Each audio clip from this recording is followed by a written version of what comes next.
हाँ भाई, क्या हाल है सब कीरत। स्टार वॉर्स की एपिसोड नंबर 2 मतलब कि उसकी दूसरी मूवी का रिव्यू करने वाला हूँ, जहाँ मैं तुम्हें बताऊँ इसका दूसरा पार्ट में देख चुका हूँ। क्रोनोलॉजिकल ऑर्डर के अंदर कहानी चल रही है और ये मूवी का रिव्यू भी एक तरीके से मैं प्लेलिस्ट क्रिएट करूँगा, उसके अंदर इसको ऐड कर दूँगा।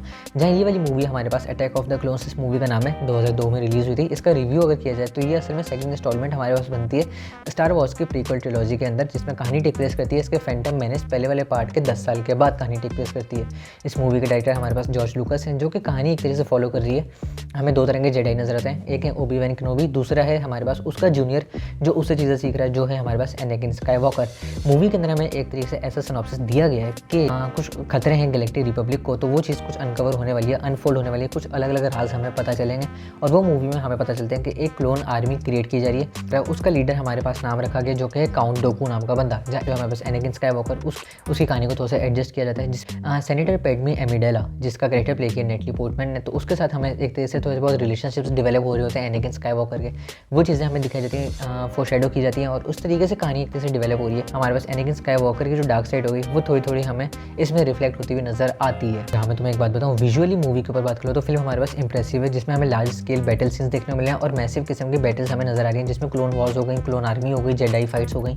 और एक चीज़ और एक्शन सीक्वेंस ओबी वैन केनोबी के कैरेक्टर के जो हमारे पास आते हैं, वो लाइट सेबर के साथ डुअल्स या एक तरह से काउंट डोकू के साथ लड़ाई, वो सब कुछ देखने में कहीं मज़ा आता है। वो तुमको मूवी की हाईलाइट्स हैं।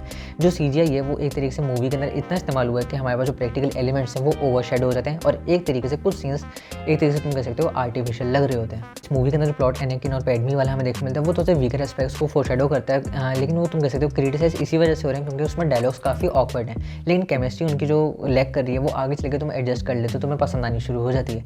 एडिशनली एक और चीज़ मैं ऐड करूँ तो हमारे पास जो एनाकिन का कैरेक्टर है वो इम्पेशेंट है, वो जेडाई बनना चाहता है, as a beginner level training level के ऊपर खड़ा हुआ है, तो ऑडियंस उससे इतना रेजोनेट फील नहीं कर पाती, लेकिन मुझे कहने के वो पसंद आया। ये मूवी एक्सप्लोर करती है डीपर पॉलिटिकल इश्यूज वगैरह, जो क्रिएशन हुई क्लोन आर्मी की, वो उन सब चीज़ों को ये कंसीडर करती है और एनाकिन के जो खुद के ग्रोइंग स्ट्रगल्स हैं, वो इमोशंस, उसकी डेस्टिनी वगैरह, वो सब कुछ इस मूवी के अंदर फोरशैडो की जाती है। इन शॉर्ट में तुम्हें बताऊँ तो एपिसोड नंबर 2 हमारे पास था, जिसमें लार्ज स्केल एक्शंस हैं, सिग्निफिकेंट वर्ल्ड बिल्डिंग वगैरह सेट की गई है और वीक किस्म की कुछ स्टोरी लाइन्स वगैरह को अगर तुम मर्ज कर दो तो हमारे पास एक मूवी में पोटेंशियल है। ये एक तरीके से इस मूवी का आउटकम निकल सकता है। मुझे मूवी काफ़ी ज़्यादा पसंद आई। एपिसोड नंबर 3 काफ़ी ज़्यादा पीक करने वाली है, मैं देखूंगा, मुझे पसंद आएगी तो रिव्यू मैं ज़रूर करने वाला हूँ। तुम्हें कैसे लगी? तुमने स्टार वॉर्स देखी है या नहीं, या शुरुआत करने वाले हो, या तुम मेरे सिर्फ रिव्यूज़ देख रहे हो? तो मुझे कमेंट सेक्शन के अंदर ज़रूर बताना। इस जैसी और वीडियोज़ देखनी चैनल मारो सब्सक्राइब। मुझसे बस नहीं मिलना है, मैं यहाँ मिल जाऊँगा। तब तक देख मसूद स्पीक्स। अल्लाह हाफिज़।